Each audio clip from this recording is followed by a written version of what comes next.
First story: the Cotton Hollow Murders. I've lived in Texas my whole life. Born in a ranch house near Nacogdoches, raised on my daddy's warnings and my mama's prayers. Folks here speak of spirits the way they speak of weather, something to respect but not question. But nothing, and I mean nothing, prepared me for what happened in Cotton Hollow. It all began on a Wednesday night in early October, when the sky was the color of bruised skin and the wind carried the scent of something rotten. I was headed to a long-abandoned cotton mill on the outskirts of Cotton Hollow, a ghost town swallowed by pine and silence. I had no business being out there, but I'd recently taken a job photographing forgotten places for an online magazine. They wanted haunted. They wanted cursed. They got more than they paid for. The mill was wrapped in rust and vines, its windows like black eyes staring out at the woods. I parked my truck on the side of the gravel road and grabbed my gear. As I stepped through the warped doors, the smell hit me. Mildew, iron, and something far fouler. Dead animal, maybe, or something older. Inside the mill was a coffin of shadows. My flashlight caught glimpses of machinery long dead, gears frozen mid-turn like they'd just stopped yesterday. I took a few photos, adjusted the lens, moved deeper. That's when I found the first one, a boot. Just one. Sitting in a puddle of something thick and dark. Not fresh, but not old either. I raised the flashlight and saw drag marks leading toward a stairwell that spiraled down into the earth. It shouldn't have been there. The blueprints I'd studied said the mill had no basement. I called out. No answer. Only the creak of the walls and the deep groan of something shifting below. Curiosity is a sickness. It pushes you forward even when every nerve in your body begs you to run. I descended the stairs, my footsteps echoing in that tight stone corridor. At the bottom there was a door made of rotting oak. It was already open, barely. I pushed it gently. The room beyond was a chamber lined with chains. Old ones, some broken, others stained.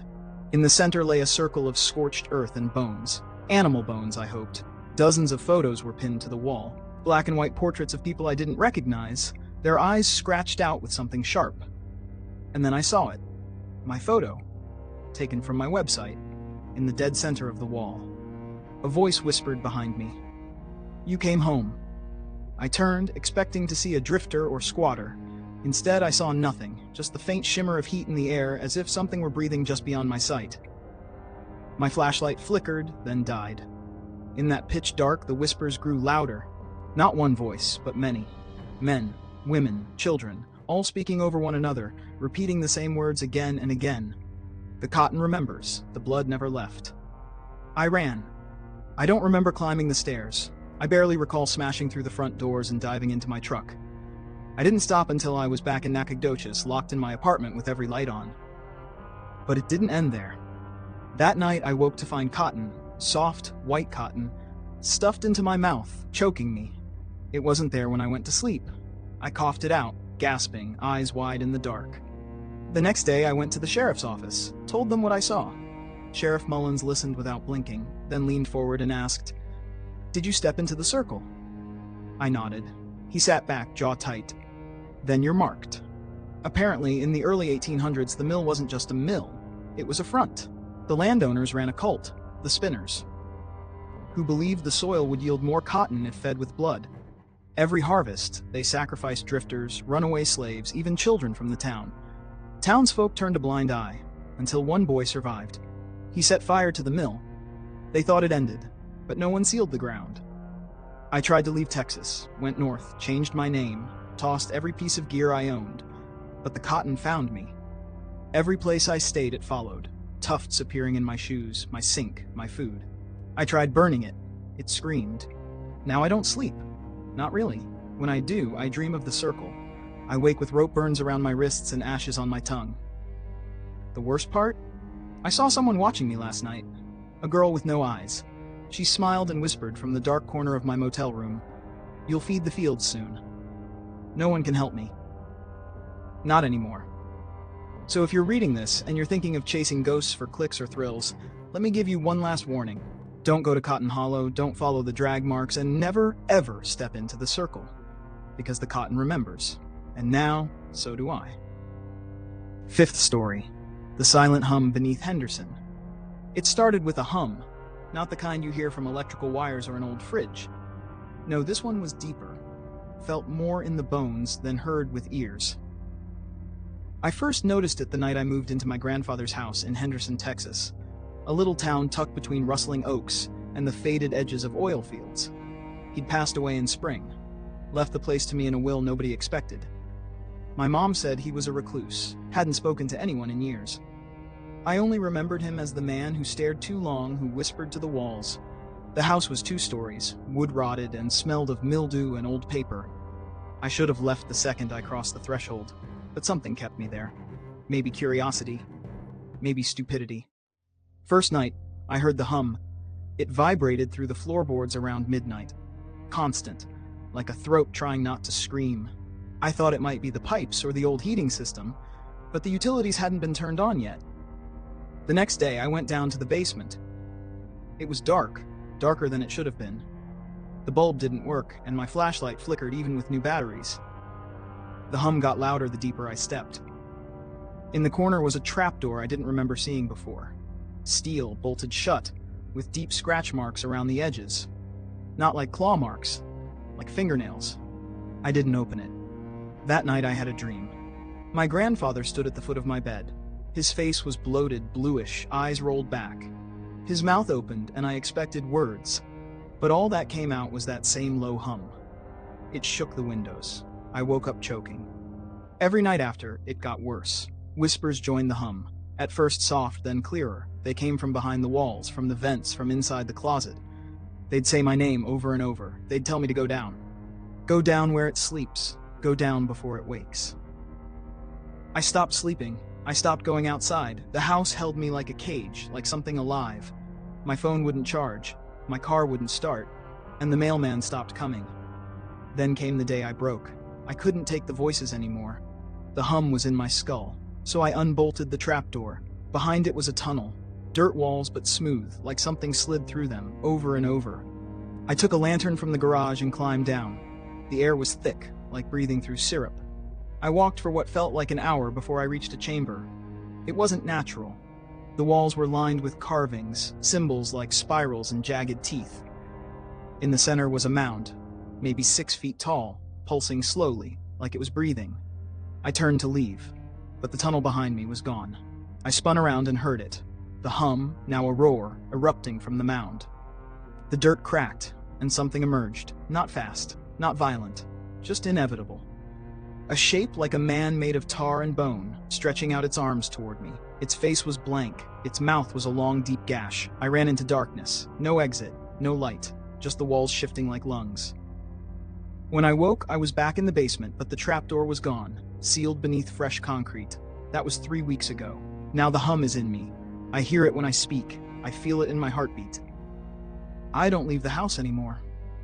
The windows show black no matter the hour. My phone only plays static. The whispers say soon. They say it wants to come through. I think I brought it back. Every night I feel my skin ripple. I feel my mouth open wider than it should. Sometimes I catch my reflection and my eyes look like his, like my grandfather's, like the thing beneath Henderson. If someone finds this, don't come looking. It sleeps beneath us all. And now it's not sleeping anymore. Fourth story.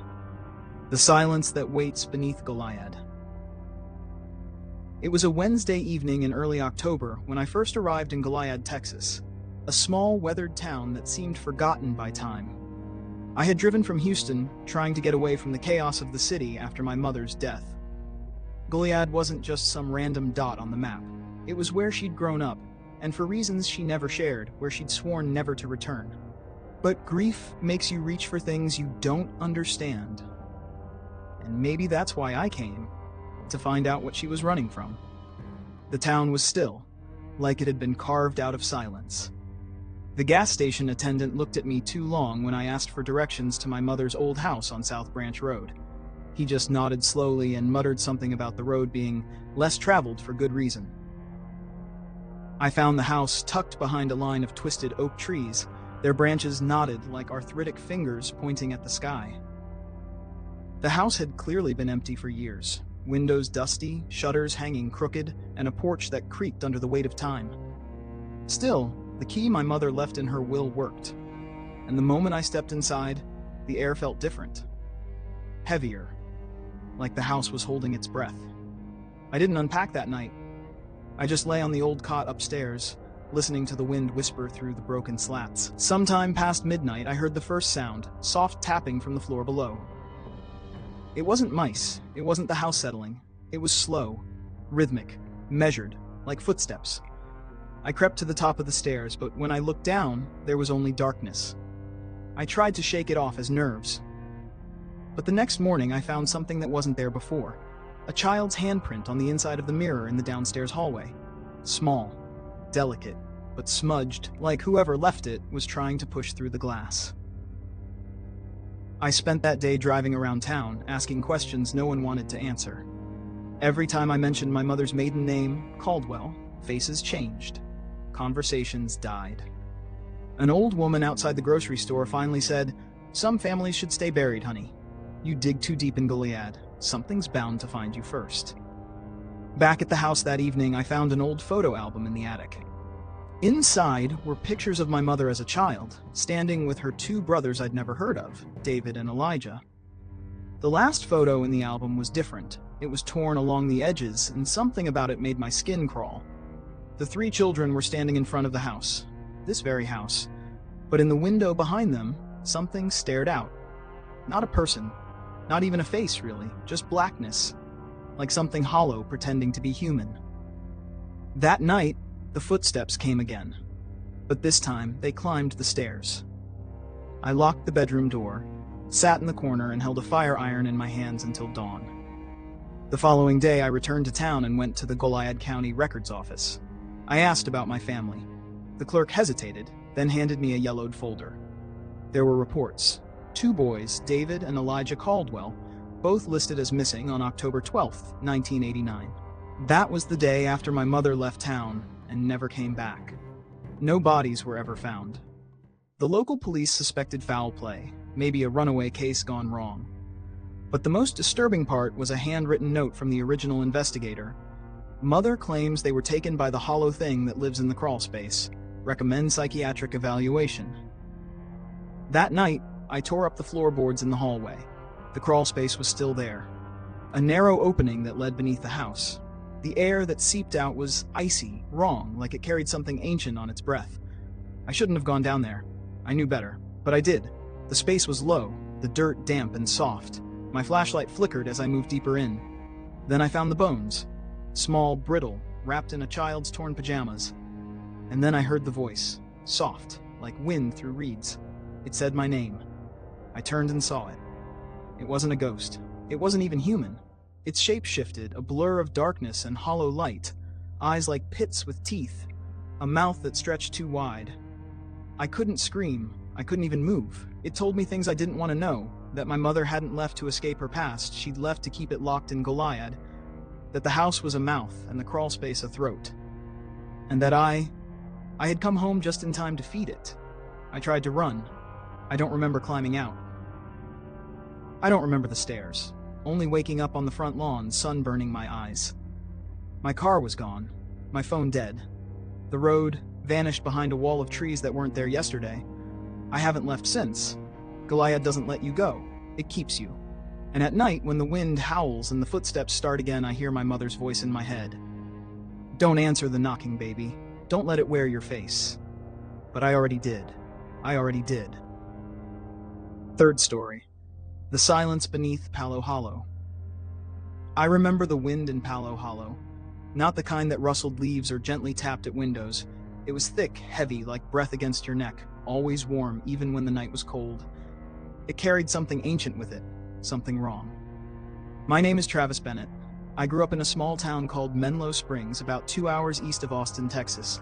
Not on any tourist map, barely on the real ones.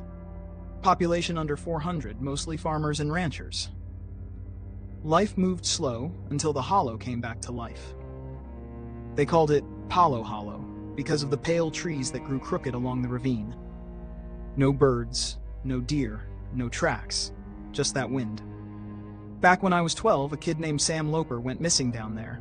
Said he heard someone calling his name from the trees. His parents swore they heard it too. They found his boots sitting side by side at the edge of the ravine. That was in 1999. By the time I turned 30, I'd left Menlo Springs, joined the military, traveled more than I wanted. But my mama got sick, pancreatic cancer, and I came home to take care of her. She passed in spring. I inherited the house and the silence. And the hollow? It hadn't changed a bit. One night around mid-May, I heard scratching outside the living room window. I figured it was a raccoon, grabbed a flashlight, and stepped onto the porch.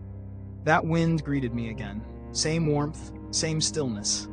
And something else. A whisper. It said my name. Not shouted, not spoken, whispered, like a prayer or a secret. I aimed my light toward the tree line and saw movement, too tall to be a man, too thin to be an animal. I blinked, and it was gone. The next day I went into town to ask around. Old Mrs. Dillard from the diner looked me dead in the eyes and said, "The hollow's been waiting for a Bennett." My dad left when I was 6. Said he couldn't take the dreams anymore. Mama said he got soft. Said the hollow doesn't follow you if you don't look back. I looked back. That night, I couldn't sleep. The air in my room felt wet, like it was breathing. Around 2 in the morning, I heard my front door open. No footsteps, no creak. Just the door. I grabbed my shotgun and moved slow. Every step toward the stairs felt like I was sinking. When I reached the living room, the door was wide open, and someone was standing in the doorway. Not moving, not breathing, just watching. I pointed the shotgun. "Get out!" It stepped back into the dark. I ran outside, but there was no one there. Just that wind, curling around my legs like a snake. I should have left then. Instead, I went back to the hollow. I parked my truck at the old cemetery off Route 29 and walked in. The air changed the moment my boots hit the dirt path. Denser, darker. I heard laughter, soft, like children hiding behind trees. A woman's voice called out, "Travis." I froze. "Come home, Travis." I started running. The deeper I went, the less the forest looked like Texas. The trees bent overhead like ribs, and the ground pulsed beneath my feet. I reached the edge of the ravine, the same spot where they found Sam's boots. There was something down there. Something. Digging. I heard the scraping of claws, the crunch of bones. Then, I saw them. Figures, pale and gaunt, like stretched-out humans, skin sagging like wet clothes. Their eyes were hollow but glowing white. They moved like shadows in water. One looked up at me and grinned. It wore my father's face. He spoke without moving his lips. "I told you not to look back." I turned to run, but my legs wouldn't move. Roots had grown around my ankles.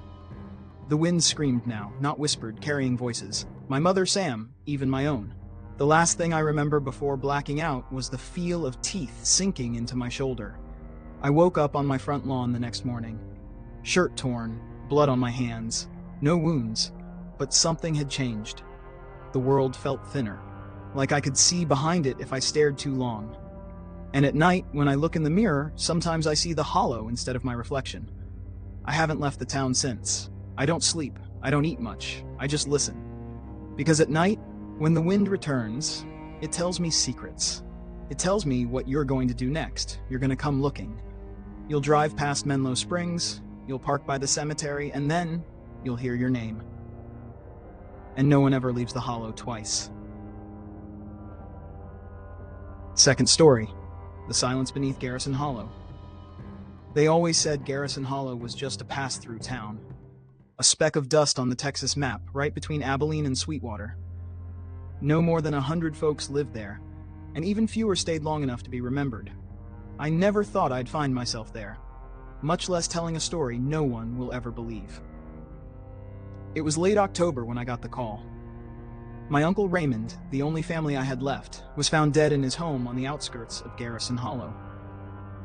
Sheriff said it looked like a heart attack, but there was something off in his voice, like he didn't believe it himself.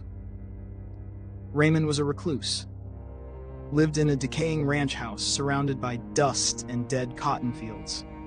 Last I spoke to him was nearly 5 years ago, when he called me mumbling something about something under the house and then hung up. I wrote it off as old age or the whiskey getting to him. But now I wish I had listened. I drove down from Amarillo in my rusty pickup, the kind that rattles like bones in a bag. As I pulled into Garrison Hollow, the whole place felt drained. No dogs barking, no kids playing. The gas station attendant stared at me like he was seeing a ghost. I asked about Raymond, and he just shook his head, muttered, "Should have left years ago," and went back inside without another word. Raymond's house was exactly how I remembered it, only worse. The porch sagged. The windows were clouded with grime. The fields behind the house looked like they'd been scorched, though no fire had touched the area in years. And the air, God, the air felt wrong, thick, pressing. Inside the house, dust coated everything. I found his body still in the living room, under a blanket of flies. No signs of violence. Just a twisted look on his face, like he'd seen something no man should see. I called the sheriff, who arrived silently, his face pale as ash. No questions, no autopsy. "We'll take care of it," he said. But I saw how his hands shook when he picked up Raymond's old Bible. It was nailed shut with rusted iron nails. I should have left right then. Should have gotten back in my truck and never looked back. But something kept me there. Curiosity? Guilt? Maybe it was the sound I heard that first night. Something beneath the floorboards, scratching slow, deliberate. I tore up half the living room floor the next day, found a trap door I didn't know existed. The hinges were old, but recently used. Beneath it was a staircase descending into pitch-black earth. I told myself not to go down there, but I did. I brought a flashlight and my uncle's old revolver, just in case. The stairs went deeper than they should have, at least 50 feet down into cold, damp stone. The walls were carved with symbols, some kind of script I'd never seen before. Not Latin, not native. Something older. At the bottom was a narrow tunnel, barely wide enough to walk. The further I went, the more the air changed. It smelled like rust and rot. I heard whispers. I swear to God I heard my mother's voice, even though she died when I was 12. Then I found the room. It was circular, carved completely from stone. In the center was a pit, black as night and humming softly. Around it were bones, hundreds of them, some human, some not. I should have run, but I couldn't. Something held me there, a pull I couldn't explain. That's when I saw it, something move inside the pit. It didn't climb out. It rose, like smoke with weight. No face, just a mass of shifting black and crimson, and I heard it speak, not with a voice, but in my head. "You are the blood. You are the key." I ran. I don't remember how I got out. I just remember waking up in Raymond's bed, drenched in sweat and mud, the trapdoor sealed shut with chains I didn't put there. I tried to leave town the next morning, but the road, it just kept turning. No matter where I went, I ended up back at Raymond's house. The townsfolk stopped looking at me. It's like I didn't exist anymore. The only one who talks to me now is the sheriff, and he just tells me, "You opened it. You finish it." It's been 3 weeks. I don't sleep. Not really. I hear scratching beneath the floor every night. Something moves through the walls. Sometimes I see shadows of people I know are dead. Sometimes I see myself watching. I don't know what my uncle was keeping sealed beneath this house, but I know it's awake now. And I know it wants more. Last night I found a letter in Raymond's handwriting. It simply said, "We were the 13th family to live on this land. 12 before us vanished. You will be the last." I tried burning it. It came back. If someone finds this, if you hear about a man screaming in a house outside Garrison Hollow, don't come. Don't look. Don't dig. Because it's not the house that's haunted. It's the ground. And it's hungry. 6th story. The Haunting of Hollow Creek. It was late October when I found myself driving through the back roads of Texas, the kind of lonely stretch where the only thing for miles was the haunting silence and the occasional weathered barn. I was on my way to visit an old friend, Jake, who had recently inherited a property near Hollow Creek. I'd heard rumors about the place, about the strange happenings that occurred there, but I'd chalked it up to local legends. After all, people around here like to spin tall tales, especially about haunted houses. When I reached the property, it was just past sunset. The house loomed in the distance, half hidden by the overgrown trees and dense fog that seemed to roll in from nowhere. The moment I stepped out of my car, a chill ran down my spine. It wasn't the typical October chill, though. It was colder than it should have been, even for Texas. Jake was standing on the porch, looking like he hadn't slept in days. His eyes were bloodshot, his clothes disheveled, and there was something unsettling about the way he stared at me. He smiled, but it didn't reach his eyes. "Glad you made it," Jake said, his voice strangely hollow. "It's been a long time since anyone's come around here." I nodded, trying to brush off the unease that was creeping up my back. We exchanged pleasantries, but there was an air of tension around him, as if he was waiting for something. We went inside, and that's when things started to feel off. The house had an unsettling vibe, the kind you can't quite put your finger on. The air was thick, almost as if it was saturated with something ancient and wrong. The walls were adorned with old photographs of people I didn't recognize, their eyes staring out from the frames with an unnatural intensity. "So, how have you been holding up?" I asked, trying to break the silence. Jake didn't answer right away. Instead, he just motioned for me to follow him into the living room. The room was dimly lit by a few flickering candles. It had a strange, almost ritualistic feel to it, like something was waiting. "I don't know how to explain this, but I've been hearing things," Jake said, his voice shaking. "Things that shouldn't be here." I glanced at him, unsure of what to say. "Like what?" "I hear footsteps at night," he whispered, "voices too. I see shadows moving in the corners of my vision.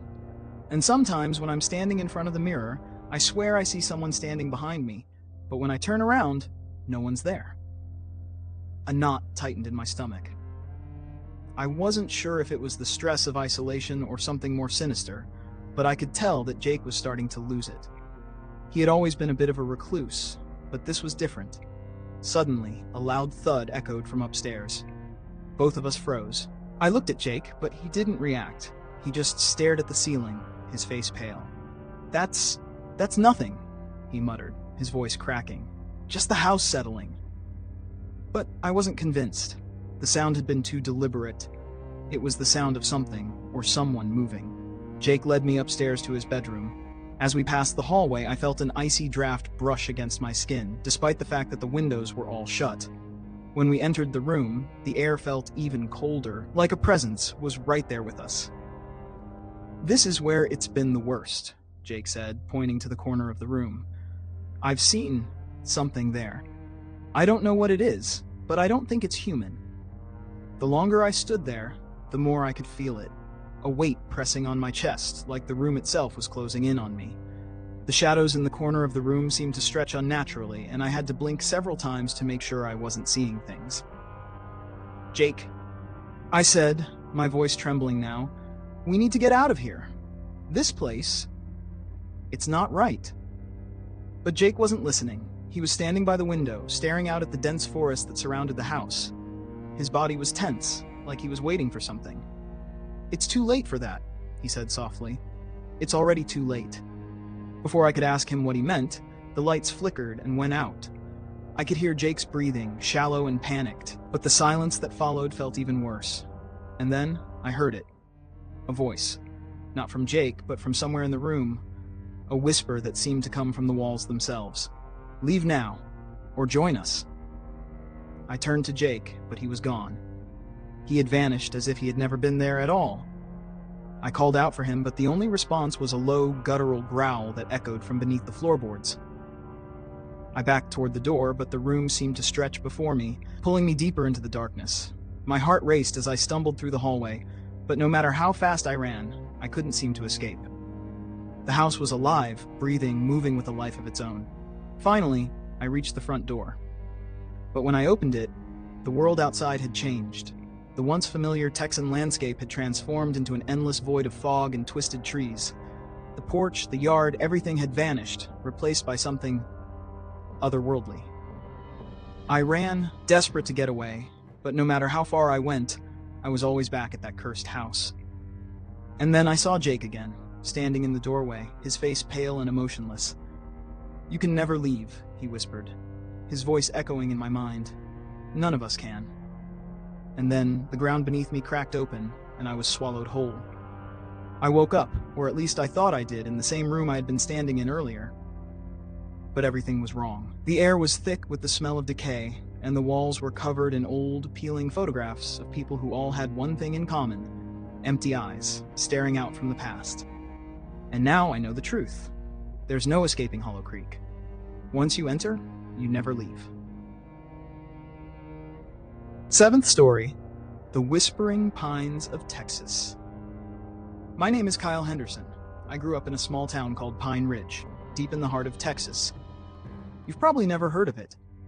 It's one of those places where everyone knows everyone, where the dusty roads stretch endlessly, and the heat never lets up, no matter the time of year. If you're looking for something to do, you'll find yourself staring at the same old trees, the same old houses. Nothing exciting ever happened here, or at least, that's what I thought, until that night. I'll never forget the evening it all started. It was late in the summer, just as the sun was setting behind the dense pines that surrounded our town. I was with a few of my friends, Jake and Lucas, hanging out in the woods near the old cemetery. We used to go there for fun, daring each other to walk the crumbling paths, making up stories of haunted spirits. But on that night, something was different. The air was heavier, as if it was suffocating us. The usual sounds of nature were gone, replaced by an eerie silence. We had heard rumors of strange happenings around the cemetery, people talking about ghostly whispers, things moving in the shadows, strange lights flickering in the trees.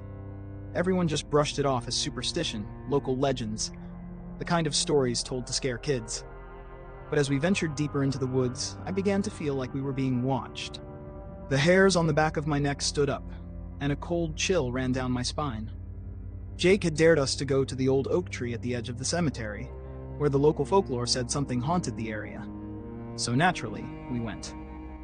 As we walked closer, a strange feeling washed over me. I had been to this spot dozens of times before, but tonight, it was different. There was an oppressive presence, something that made my heart race.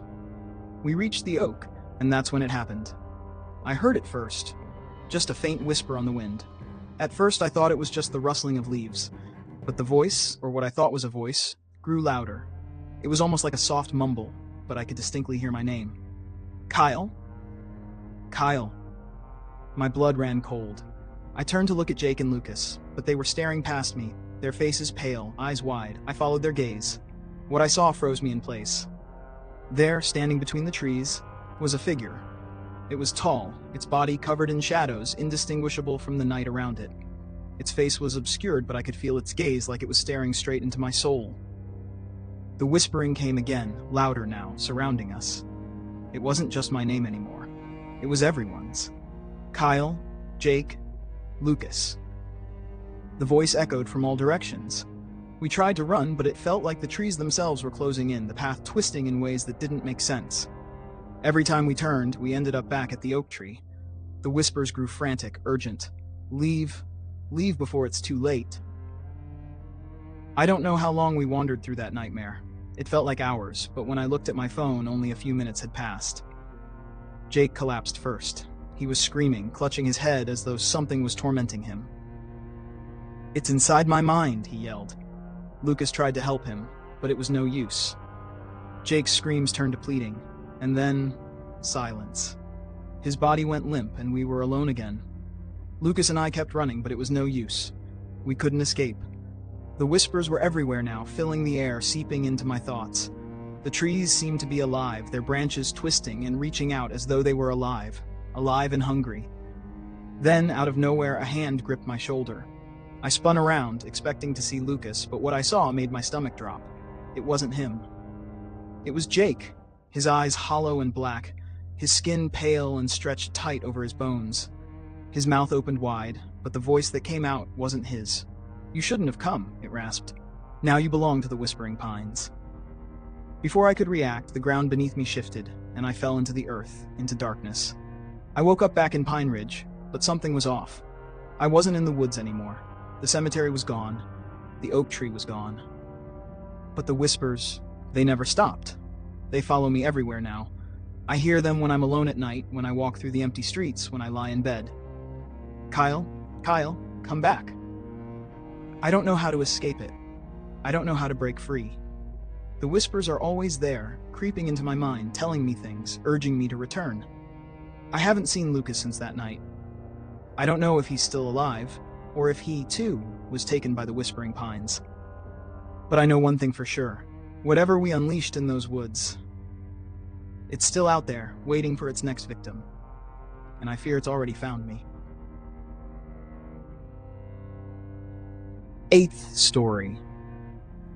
It was late September when I first drove down the stretch of highway in Texas that would change my life forever. I had just moved to a small town called Lubbock. The heat was still unbearable, even at night, and the sky stretched out like an endless void above me. It was around midnight when I decided to take the long route home after work. There was something strangely inviting about this desolate road, a stretch of asphalt that seemed to whisper to me, promising a shortcut, a way to avoid the packed streets of Lubbock. I wasn't the type to normally take risks, but that night, something felt different. I was feeling adventurous, or maybe just tired of the same old routine. The silence was deafening, and I found myself scanning the rearview mirror every few minutes. There was no reason to feel anxious, but I couldn't shake the feeling that something was watching me. Maybe it was the way the moon hung low in the sky, casting a sickly glow on the barren fields that flanked the road. It looked like a scene from a movie, a horror movie. As I drove deeper into the vastness of the Texas desert, the road seemed to stretch on forever. I checked the map on my phone. Nothing. Just a long, empty highway. There were no signs, no cars, no lights. It was as if the world had disappeared. I was alone. But then, out of nowhere, the radio crackled to life. I had left it on a static station, but now it was picking up a strange frequency. The voice that came through was distorted, almost like it was coming from far away, or maybe from inside my head. "Don't stop. Keep driving. They're watching." I froze, my hand gripping the steering wheel tighter than I thought possible. I thought it was just interference, but then I heard the voice again, this time clearer, more urgent. "Turn back. They're already close." I slammed the radio off and tried to push the thought out of my mind. It was just a prank or some kind of random glitch. But something about it stuck with me, gnawing at the back of my mind. I drove for what seemed like hours, the only sounds being the hum of the tires on the road and my own breathing. Then I saw it. A figure standing at the side of the road. It was a man, tall and thin, wearing a worn-out cowboy hat and a faded denim jacket. His face was obscured by the shadows, but I could feel his eyes on me. My heart pounded in my chest as I slowed down, but the figure didn't move. He just stood there, as if waiting for me. I thought about stopping, but I couldn't bring myself to. Something deep inside me told me not to. Instead, I sped up, my foot pressing harder on the accelerator. The man remained still, watching me as I passed by, his figure fading into the darkness. A few miles later, I saw another figure, and then another. They were everywhere. Each time I passed one, they stood motionless, their faces hidden in the shadows. I began to panic. My heart raced as I swerved to avoid hitting them, even though there was no one actually on the road. I was sure I was seeing things. The lack of sleep, the isolation, the paranoia, it was all getting to me. But as I reached a sharp bend in the road, I saw something that made my blood run cold. A figure, standing right in the middle of the road. This time, I couldn't avoid it. I slammed on the brakes, but it was too late. The figure didn't move. My car came to a screeching halt just inches away from it. My eyes went wide as I stared at it. It was a woman, pale and gaunt, with long, unkempt hair that hung over her face. She looked up at me, and I saw her eyes, pitch black, like they had been drained of all color. A chill ran through me as I struggled to breathe. Before I could react, she whispered, "You shouldn't have come." The words barely registered in my mind before I heard a sound, a noise coming from the back of my car. I turned quickly, and to my horror, there were more of them. Figures emerging from the darkness, their faces obscured by shadows, moving closer and closer to me. I panicked, throwing the car into reverse, but the figures were everywhere. They were all around me now, surrounding my car, closing in. I could hear them whispering, murmuring to each other in a language I couldn't understand. My hands trembled as I reached for the gear shift, but I froze when I saw the reflection of the woman in the rearview mirror. She was in the car. I spun around, my breath caught in my throat, but there was nothing there. The car was empty, the seats untouched. My heart was racing, my vision blurred with fear. I slammed the door open and ran into the desert, my feet sinking into the soft sand as I sprinted away. I had to get away, had to escape whatever was haunting me. I didn't stop running. The whispers grew louder, the figures began to chase me. They were gaining on me, their hollow eyes staring through me. I felt their presence, their cold breath on my neck, but when I turned to look, they were always just out of reach. I ran until my legs gave out, collapsing onto the ground. The last thing I saw was the pale, gaunt woman standing over me, her eyes boring into my soul. I woke up in the morning, disoriented and covered in sweat. I was in my car, parked on the side of the road. The sun was rising over the horizon, and the air was still. Everything was eerily quiet. I checked the time, 7 a.m. But something wasn't right. My phone was gone, and there was a strange, sickly smell in the air. I tried to start the car, but it wouldn't turn over. That's when I noticed the blood on the seat next to me, the blood that wasn't mine. I'm not sure how I survived the night, but I do know one thing now: I'm never going back to that road. The people I saw weren't real. They were something else, something that shouldn't exist. And they're still watching. Dear viewers, before we start the next horror story, I want to say, if you wish, you can support this YouTube channel financially through the details on the screen or in the description below the video. Thank you for your attention. Ninth story, The Eyes in the Dust.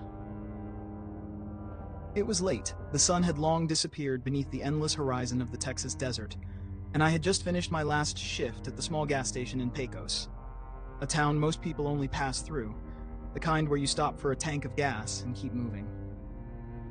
That night, however, something told me to stay. I don't know if it was the eerie silence or the way the wind howled through the open plains, but I felt a pull to linger. I grabbed my bag and locked the door behind me. The night was unusually warm for early September, and the air was thick with dust. I pulled my truck around the back and started heading west, following the old Route 20. My plan was simple: clear my head, get away from the small town vibe for a while, maybe drive until I reached the next town. The road stretched out ahead of me, a black ribbon cutting through the vast emptiness of the desert. It felt like the world itself had paused. No cars, no lights, nothing. Just me and the road. That's when I saw it. At first I thought it was a mirage, some kind of odd trick of the light. But as I got closer, I realized it was something far worse. A man standing in the middle of the road. He was tall, too tall. His silhouette was almost too perfect against the backdrop of the night sky, like he had been carved from the dark itself. His clothes were tattered, worn, almost as if they had been through a fire. But the most unsettling thing about him wasn't his appearance. It was his eyes. They were glowing, yellow, like the eyes of an animal, wild and predatory. His stare pierced through the darkness, and for a moment, I couldn't move. I slammed on the brakes, the truck skidding to a stop just a few feet from him. I stared at him, heart racing, unsure of what to do. I could barely make out his face, but I didn't need to see it clearly. I felt it, this sense of pure malevolence radiating from him, an energy that froze my blood. I rolled down my window, trying to find my voice. "Hey, what are you doing out here?" He didn't answer. Instead, he tilted his head to one side, like he was studying me. Then, without warning, he started walking toward my truck. His movements were unnaturally smooth, almost like he was gliding across the road. I backed up in a panic, my hands shaking as I fumbled with the gear shift. The truck jerked backward, my eyes locked on him. He didn't stop. He just kept coming, his eyes never leaving mine. "Get away!" I shouted, my heart pounding in my chest. But he didn't respond. He didn't need to. There was something else in the air now, something suffocating. The temperature dropped, and I felt the weight of his presence on me, pressing down like the desert sky had collapsed on top of my truck. I threw the truck into drive and sped off, not caring about the road, not caring about anything. All I wanted was to get away from whatever this was. My hands were white-knuckled on the steering wheel, my foot pressed hard on the gas pedal. The man didn't chase me, at least, not in the way I expected. But as I looked in the rearview mirror, I saw